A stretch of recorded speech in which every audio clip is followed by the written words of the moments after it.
હાથી અને બકરી.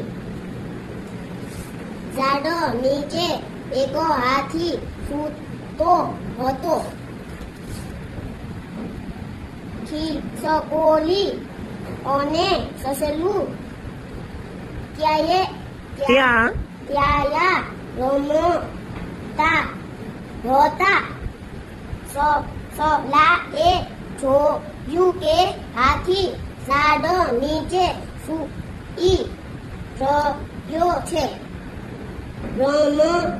રમતા તે બંને હાથીની પીઠ પર ચડી ગયા.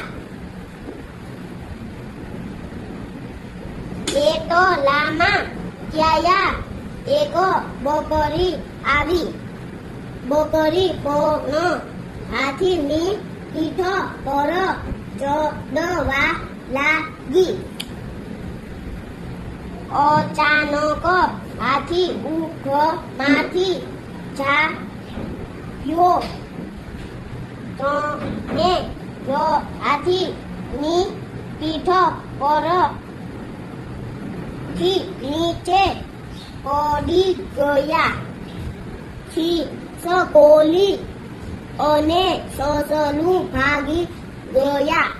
બકરી ત્યાં જ ઊભી રહી.